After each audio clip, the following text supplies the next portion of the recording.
If you speak Spanish or have brown skin, you are in danger. My family's in danger. And we have to step up. We have to be the change. We have to spread the word. Make sure to keep your family as safe as you can. Let them be informed. And that's the best that we can do. But, yep. The Supreme Court ruled this on Monday for the Trump administration. Donald Trump has a history of racism himself. No, that's not true. Are you kidding me? Sorry, Donald Trump started his career with racism. In the 1970s, he was sued for housing discrimination. In 1989, he was a part of he was led the lynch mob against the Central Park Five. In the 1990s, he was sued by casino workers for racial discrimination. He led a 5.5-year campaign against Barack Obama for allegedly not having an accurate birth certificate. Donald Trump came in office talking about he was going to ban Muslims, and he was called Mexicans were supposedly bringing drugs. Donald Trump has a long history. You didn't deny anything of the things I just said. Donald Trump just this year said that he's allowing white South Africans to come to the United States, but not black South Africans. What could be more racist than that? Why did the majority of Latino men vote for him? Why did 25% of black men vote for him? It was not 25%. And still, black people are the most loyal group against Donald Trump, in fact, because we clearly could see through the charade that he was putting up. Donald Trump has a 50-year history of racism. Why did the majority of Hispanic men vote for him if he's I'm not a Hispanic person. I can tell you as a black man that Donald Trump is a racist. That's unquestionable. I don't agree with that at all. Right. Former President Barack Obama strongly criticized President Donald Trump's deployment of U.S. military forces, including the National Guard, in American cities, calling it a politicization of the military. Now, Obama made these remarks during a recent appearance on the WTF with Mark Maron podcast, in which he argued that Trump's approach risks undermining democratic guardrails and norms. When you now start seeing the politicization of the military. He specifically warned that circumventing state authority and sending troops into cities like Chicago and Portland, despite objections from local officials, could violate the Post Comitatus Act, a federal law restricting military involvement in domestic law enforcement. He's a citizen! He's a citizen! He's a citizen! This is the moment federal agents held a 19-year-old man to the ground outside a Chicago convenience store. I'm telling them I'm a U.S. citizen. I'm here. I'm legal. I'm born here. So they didn't try to hear none of that, though. The video was filmed after a Border Patrol vehicle collided with an SUV during an immigration enforcement operation. The collision sparked a hostile reaction from the nearby crowd. Ureli Jimenez, who filmed the video, says she saw federal agents chasing occupants of the vehicle into a Walgreens store. Get the Jimenez told CNN she and 2 others ran into the store to film the incident, but were confronted by agents when they tried to leave. Jimenez and King say he was taken into custody, but released later that day. I just graduated high school, so they could come from literally anybody, and that's not right. CNN has reached out to the Department of Homeland Security for comment about this incident. When you now start seeing the politicization of the military, deliberately, when you have what looks like a deliberate end run around not just a concept, but a law that's been around for a long time, posse comitatus, that is a genuine effort to weaken how we have understood democracy. We need to understand that lately there's been a lot of talk in the US about former President Barack Obama warning against the politicization of the military. And he said on the Mark Maron's WTF podcast, reacting to reports that Donald Trump's team might invoke the Insurrection Act, a law that gives the president the power to deploy the active duty troops on American soil. Now, to most people, that may sound like politics as usual, but here's why it's deeper than that. Donald Trump deploys into blue cities and blue states. He is essentially weakening our democracy deliberately. Former President Barack Obama weighing in there on comedian Mark Maron's latest episode of his WTF podcast as Team Trump considers a dramatic escalation in how it uses the military against Americans. White House officials have, according to NBC News, quote, held increasingly serious discussions in recent days about his invoking the Insurrection Act, a rarely used 19th century law that gives the president the power to deploy active duty troops inside the U.S. for law enforcement purposes. Just take a listen to how J.D. Vance spoke about it over the weekend, and then hear Obama point out the insanity of it all. The Insurrection Act isn't some new trick. It dates back in 1807, used only when things are truly falling apart, like during the Civil Rights Movement. It's not meant for everyday crime or political showdowns. So when talk starts about sending the National Guard into blue states or blue cities, it stops being about security and starts becoming about control. Are you seriously considering invoking the Insurrection Act? Well, the president's looking at all of his options. Right now, he hasn't felt he needed to, but we have to remember, why are we talking about this, Kristen? Because crime has gotten out of control in our cities. On the other hand, Trump's defenders often argue that the National Guard is legally allowed to respond to riots or unrest if local authorities can't handle it. They frame it as restoring law and order, not as politicization, but the key tension is intent. If it's about protecting communities, that's within the Guard's role. If it's about intimidating opponents or bypassing governors and mayors, then it crosses into dangerous territory. And I don't care what Governor Abbott says. I'm going to kind of take over law enforcement because I think things are out of control. It is mind-boggling to me how Fox News would have responded. You need to understand that Obama's point was simple. Democracy becomes weak when leaders start blurring the line between civilian authority and military power.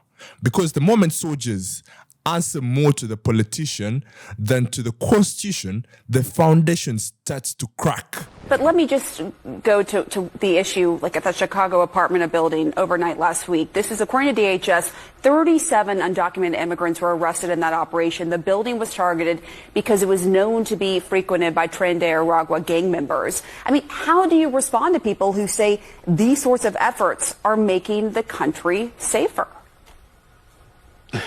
Look, I'm working hard every single day to build the safest, most affordable big city in America.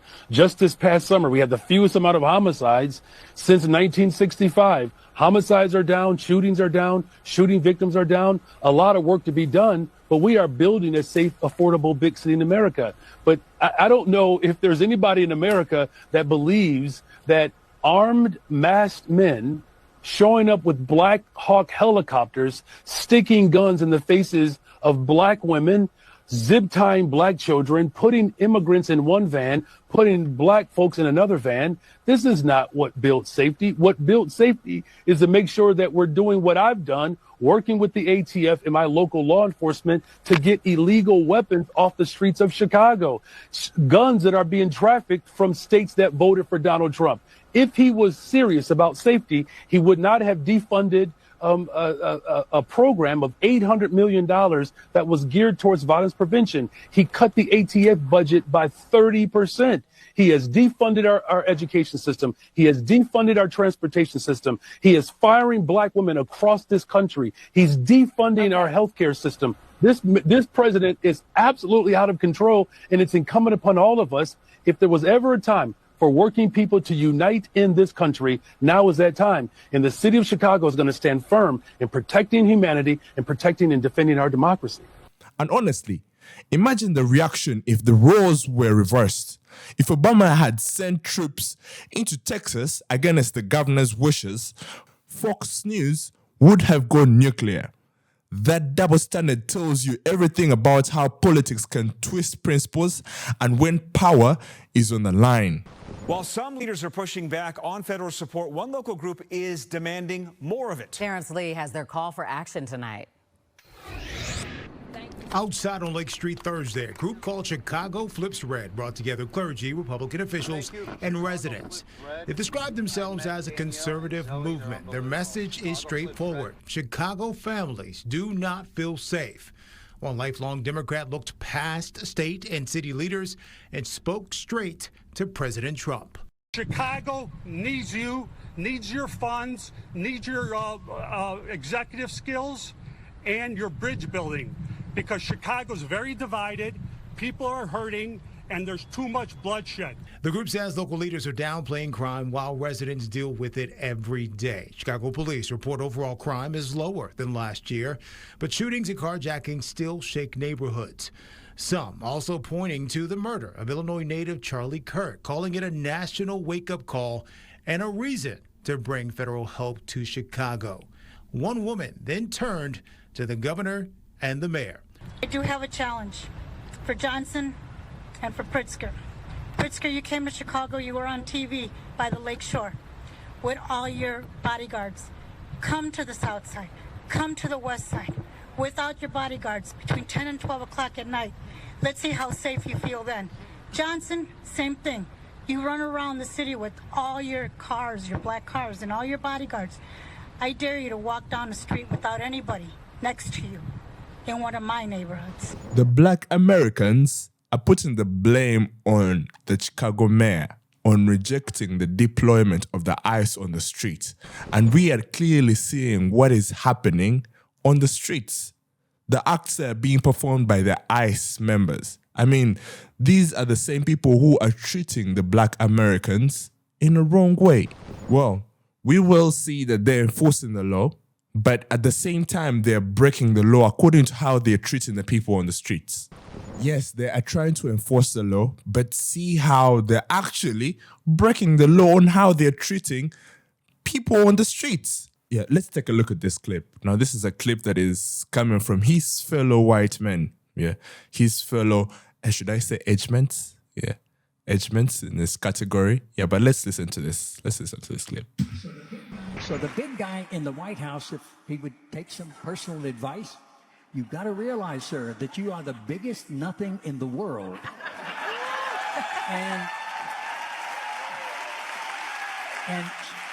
sir, you stop there. You stop listening to all these people around you, these sycophants who are encouraging you to be your non-human self. Get in touch with that humanity. Stop fussing with your hair. And don't worry about your tie. And stand up straight and speak clearly, not from your throat. Speak from your heart.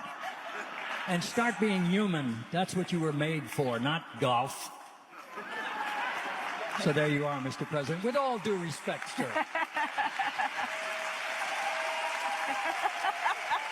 Now, this is my take from this. Real leadership is not about who can flex harder. It's about who can show restraint. It's about the wisdom to say, just because I can doesn't mean I should. Because once you normalize soldiers patrolling civilian streets, it's hard to unsee that. You start living in fear of your own government, not faith in your democracy. So, as we listen to leaders debate the Insurrection Act and crime and order, maybe the question isn't who's right politically, but what kind of country we want to live in. There is no win, there is no value, there is no savings by continuing this government shutdown. Let's just end it. Senator, do you think there's a lack of trust between Democrats and Republicans right now? Yeah. We want to try to move appropriations bills through, right? But if you're a Democrat, you're looking at it and you're saying, why am I going to try to be helpful if Mr. Vogt and OMB is just going to do a backdoor move and rescind what we've been working on? So yeah, there's a lack of trust. Does it make it harder to come to terms on hard things like a government shutdown? Absolutely.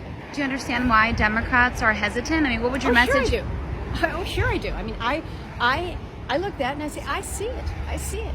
When we say that we have authorized, we have appropriated to, and then you have the administration come in and say, not on this one. And this is where This is where I spoke out very strongly against this whole pocket precision, because not only did the administration do it, but then they didn't give, they set it up in such a way that our hands were tied in being able to respond. So we're stuck with it. The appropriations process is being run over, and that to me is absolutely unacceptable. Once a president sets the precedent of using the military for politics, the next one can take it further. And that's how democracies weaken, not in one dramatic moment, but in small steps when leaders stretch the roles. At the end of the day, the military should be the last resort in domestic matters, not a political weapon. That's the line we can't afford to cross. ICE is reportedly targeting rideshare drivers and even travelers at O'Hare. Joni Lum is at the airport. And Joni, I understand one incident was caught on camera. Terrence, Sylvia, I'll tell you what, the rideshare drivers here at the airport, they have their phones ready to go. They've been shooting all kinds of video and pictures. When ICE was spotted here detaining people, the drivers formed a text chain so they could alert other drivers to the presence of ICE. In fact, just a few minutes ago, they reported a white van that was just in this parking lot because it looked like one of the vans that ICE was using when they were here a few days ago. Rideshare drivers are sharing these pictures and video of federal agents approaching drivers while they're stopping to eat a meal or while they are out of their cars praying.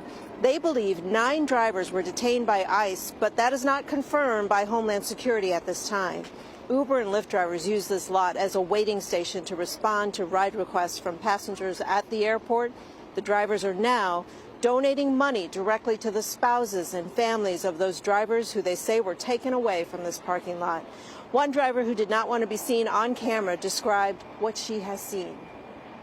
It was red dot. They shows 2 minutes ago, ICE officer was here, and also they show the picture.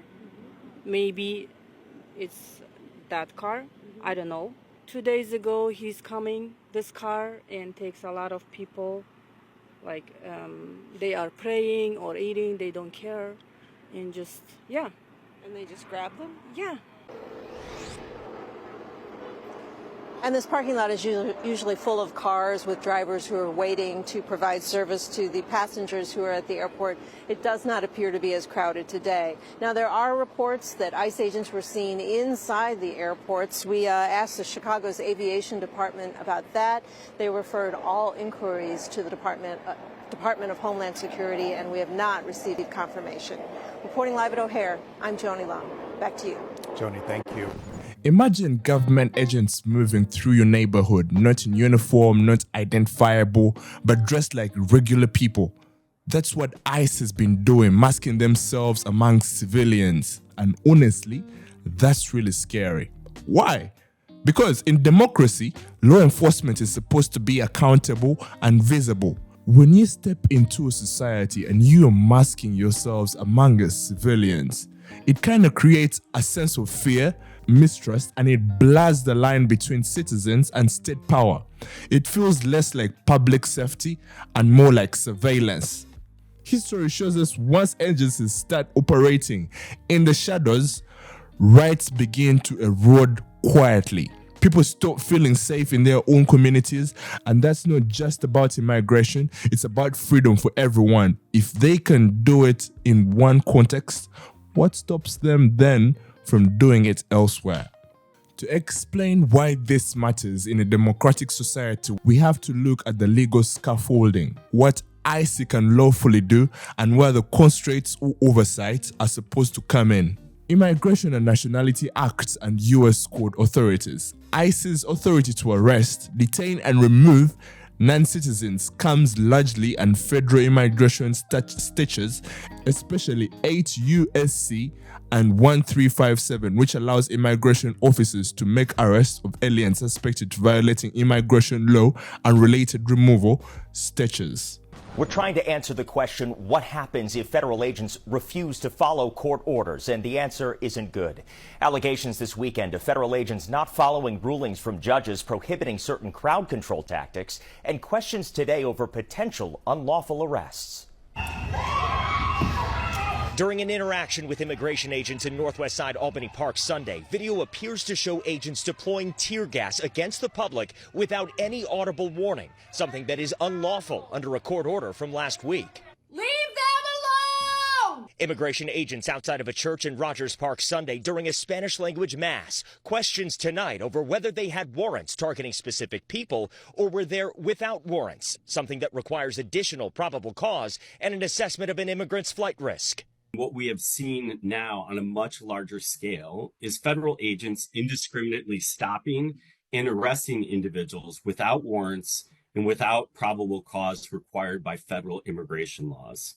A fence still up around the Broadview ICE facility, restricting access to a public road tonight after a judge ruled it should be taken down. The deadline to do so is tomorrow night. But what happens if federal agents refuse? I am very worried about where we are right now. We are on the precipice looking into the abyss of chaos. If somebody says the judiciary makes a decision and then the executive branch ignores it, that's chaos. Former federal prosecutor Ron Safer says federal judges can rule according to the law. But if the executive branch, in this case federal agents, refuse to follow those rulings, judges don't have an army to enforce their orders. Normally, judges enforce their ruling by contempt orders, and then the person who is violating the order is fined or imprisoned if it's bad enough. How do you do that to a cabinet-level official? And who is going to enforce that? At that point, the Constitution and American norms require the executive branch to enforce itself, something Safer is skeptical the president will do. It is norms that presidents will respect the decisions of the courts, that they will respect the views of the governors. That's out the window. And that is going to create and is creating crises on the streets and in Washington and across the country. Now, the I-Team reached out to ICE about the incident in Albany Park. We have not heard back, but whatever party is in power, the courts are the answer for potential government overreach. But the enforcement doesn't come from the courts. If you're talking about the federal government, it comes from the federal government itself. It comes from, I guess, the idea of the rule of law. Absolutely, the idea. A lot of questions around that. All right, Mark, thank you. When federal agents, the very people sworn to uphold the law, start refusing to follow it, that's not just misconduct. That's a breakdown of trust at the core of democracy. These agents carry extraordinary powers, the ability to detain, to interrogate, even to use force, but those powers are supposed to be bound by the Constitution, statutes, and oversight. If agents ignore warrants, bypass due process, or use excessive force, they undermine the protections that separate democracy from authoritarian rule. Legal consequences. In theory, agents can face lawsuits, internal discipline, or even criminal charges, but in practice, accountability is often weak, leaving citizens vulnerable. So, communities begin to see law enforcement not as guardians of safety but as predators. That mistrust alone makes cooperation vanish, which harms real public safety. This is not just unlawful, it's dangerous. Federal power is meant to be used under the law, not above it. When agents mask themselves among civilians, use intimidation, or bend the rules, they are not protecting the society, they are actually threatening it. A democracy cannot survive if the enforcers of the law see themselves as being outside the law. Once that line is crossed, what stops abuse from spreading into every part of the public life? That's why transparency, oversight, and accountability are not optional. They are the lifeline of freedom. If you are ICE, you need to watch this video so you know exactly what you can expect when this administration's term ends in 2028. You know you're breaking the law. We know you're breaking the law. We see it on video every single day. And so I'm going to read you the federal law and the state law, and you can have an idea of what you're going to be up against. 18 U.S. Code 242, titled Deprivation of Rights Under Color of Law, is a federal law that makes it a crime for someone acting under the authority of law to willfully deprive another person of their constitutional rights or privileges. This includes actions taken by the government officials like law enforcement officers that violate a person's federally protected rights. And yes, this applies to undocumented migrants. So when you're using force without offering due process, you're looking at criminal liability. When we see the videos, tackling people to the ground, pushing them to the ground, using tasers, tear gas. The Fourth Amendment protects individuals against excessive force. And if it is found that you are using excessive force, considering the situation, you will not be protected as a federal agent against civil liability nor criminal liability. And it does not matter your intent. It doesn't matter if your superior said it's okay or instructed you to do that. You are individually responsible and liable. 18 U.S.C. 1385 generally prohibits the use of Army, Navy, Marine Corps, Air Force, and Space Force to execute the laws of the United States unless expressly authorized by the Constitution or an act of Congress. Violations of this act can result in fines and/or imprisonment. And as you remember, Congress has not voted on this. Everything has been done via executive order. Why it's so important that if you're ICE, law enforcement, the National Guard, the military, that you know the law inside and out. Because if you get an order from Tom Homan, from Kristi Noem, from Donald Trump even, that's unconstitutional, that's illegal, and you carry it out, you could personally on the hook, both civilly and criminally. Don't believe me? Look at Rudy Giuliani, Michael Cohen, Michael Flynn, Paul Manafort, Roger Stone. All ended up in prison.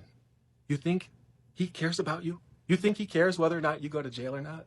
You think he cares whether or not you and your family end up being sued civilly?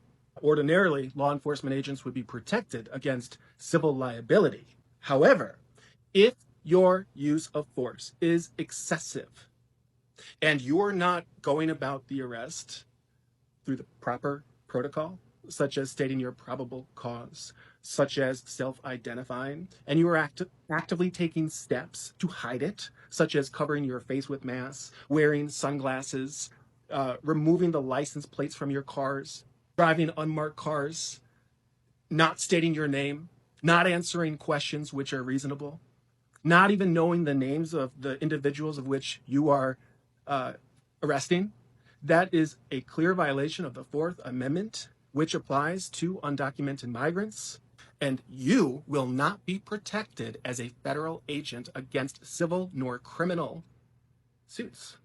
Some people might say, well, Trump's just going to pardon them anyways. Yeah, he probably will. But guess what?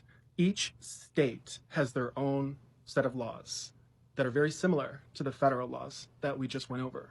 I'm not going to go through every state, but they all have their own. And a president's pardon is not good against state charges. So let's say in California, you have ICE agents that removed their license plates. They're covering their face. They're not self-identifying. That is a felony.